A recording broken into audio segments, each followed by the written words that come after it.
langsung aja Mbak Ati punya permasalahan hidup seperti apa sehingga Mbak Ati datang ke Tawakal? Jadi Mas Farid, saya udah merasa gagal di hidup saya ini karena kebodohan saya sendiri. Gitu.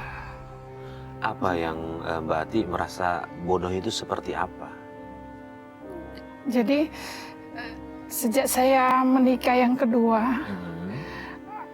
harta warisan yang suami saya pertama wariskan itu saya berikan ke dia untuk modal usaha.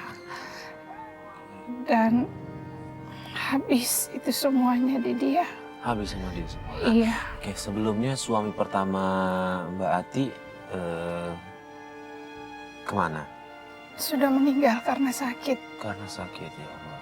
Turut berduka cita berarti ya. Iya. Kemudian setelah meninggal semua harta warisannya jatuh ke Mbak Ati. Iya, saya dan anak saya punya putri satu. Oke. Lalu kemudian alasannya apa? Kenapa Mbak Ati ngasih semua hartanya ke suami keduanya? Itulah tadi saya bilang, Mas Farid, saya bodoh. Saking sayangnya saya ke beliau, beliau itu pengangguran. Dan butuh modal untuk usaha. Dan itu karena sayang saya limpahkan semua harta yang diwariskan ke beliau, ke suami yang kedua. Dan lebih bodoh lagi, di semua usaha yang harus dia buka itu, yang harus dia jalani atas nama dia sendiri. Dan setelah dia berhasil, dia malah selingkuh. Ya Allah, dia malah selingkuh. Oke, sebelum saya tanya soal perselingkuhannya dia nih, Pak Ustadz, untuk bagi si suami keduanya nih Pak Ustadz, dia sebenarnya punya hak nggak sih atas harta dari Mbak Ati ini sendiri? Sebetulnya dalam hal waris itu jelas ya, yang punya hak waris itu antara lain anak, suami, gitu ya, aman dan lain sebagainya. Kalau suami atau istri yang baru pelanggannya, dia tidak punya hak waris. Jadi ketika ibu suami yang pertama meninggal, sebetulnya hak atau pewaris utama ya, di samping yang jalur samping atau ke atas, pewaris utamanya itu adalah istri dan anak ini. Anak ini waktu bapaknya meninggal masih dalam suasana yatim apa sudah gede, Bu? Ketika Umur 2 tahun. 2 tahun berarti masih anak yatim ini. Berarti ini adalah harta peninggalan orang tua untuk anak yatim sebagai pewaris, salah satu pewaris dari orang tua ini. Artinya apa? Berarti suami ini termasuk, kalau saya pahami, orang yang memakan harta anak yatim. Padahal kalau di Islam, Mas Faris ya, salah satu sebelum ayat fangkikum atau balakum minan nisa'i masna wa sulasa wa ruba, itu sebelumnya kan disebutkan kalau Anda khawatir ada janda-janda yang terlantar, anak-anak yatim yang tidak terurus dan kamu punya keinginan untuk mengurus anak yatim itu, maka kamu boleh mengawini perempuan itu 1, 2 atau 3 itu sebetulnya kaitannya seperti itu.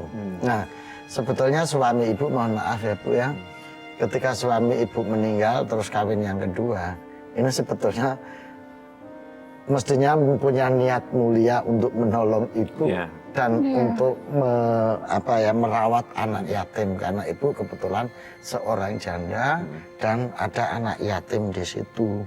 Jadi mestinya ini niat luhur untuk membina anak yatim, untuk mengasuh anak yatim yang kebetulan ibunya janda sekaligus menolong ibunya. Itu mestinya seperti itu. Tapi justru malah memanfaatkan. Tapi ini justru memanfaatkan, dan itu Masya Allah Mas Farid. Kalau di dalam Islam itu dosa yang sangat besar karena dia sudah mengambil hak anak yatim untuk dimakan, untuk diambil di luar ketentuan, di luar kewajaran yang menjadi tanggung jawab dia.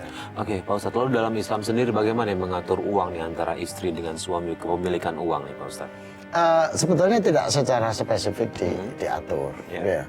Cuma kalau ini sudah urusan bisnis, urusan transaksi, itu Islam mengajarkan dalam surat Al-Baqarah ayat 282 itu. Yang antara lain disebutkan bahwa ya ayyuhalladzina amanu idza tatayyantum bidainin ila ajalin musamma faktubhu. Ketika hai orang-orang yang beriman, ketika kamu melakukan transaksi dalam waktu tertentu, entah itu jual beli, entah itu bisnis, entah itu apapun ya, maka sebaiknya itu ditulis, dinotariskan supaya dari awalnya clear, gitu loh. Ini untuk menjembatani dispute atau ketika terjadi sesuatu konflik. Lalu kalau bagaimana dengan ada istilah ini Pak Ustadz, ketika buat perempuannya adalah uangku uangku, uangmu uangku. Ya. Nah itu juga ada. Iya, karena sebetulnya itu di dalam Islam perempuan ini kan menjadi tanggung jawab laki-laki. Ya. Itulah yang menyebabkan laki-laki punya hak 2 dibanding 1. Karena dia sebetulnya punya otoritas untuk memanage ini. Misalnya bahkan ini kan dikiaskan dari uang mahar misalnya. Uang mahar itu kan hartanya perempuan, hartanya istri sepenuhnya. Ya sudah, itu sebetulnya hak istri sepenuhnya, gitu loh. Nah, ini dikiaskan kepada hal-hal yang lain. Jadi mestinya ibu, tapi ibu ini kan tadi udah terlalu baik sama suami ya. Ini kasus-kasus seperti inilah ya Mas Faris yang menyebabkan adanya kontrak sebelum nikah tentang harta. Ya, bahwa harta sebelum saya nikah itu ini ABCDE. In case nanti ada dispute ini jadi saya tidak termasuk harta gono gini yang nanti dibagi ketika ada sesuatu, gitu loh. Inilah Islam mengajarkan idza tadayantum bidainin ila ajalin musamma faktubu. Hendaknya dikelirkan, dituliskan secara ini. Baik Pak Ustadz, terima kasih penjelasannya Pak Ustadz. Mbak Ati tadi bilang bahwa suaminya selingkuh ya. Tahu dari mana suaminya selingkuh? Jadi malam itu di saat kita sudah di kamar, kebetulan suami lagi ke ruang depan, handphonenya itu bunyi. Udah sekali saya nggak ngangkat, kedua kali nggak angkat, bunyi lagi, ketiga kali pas saya mau ngangkat mati.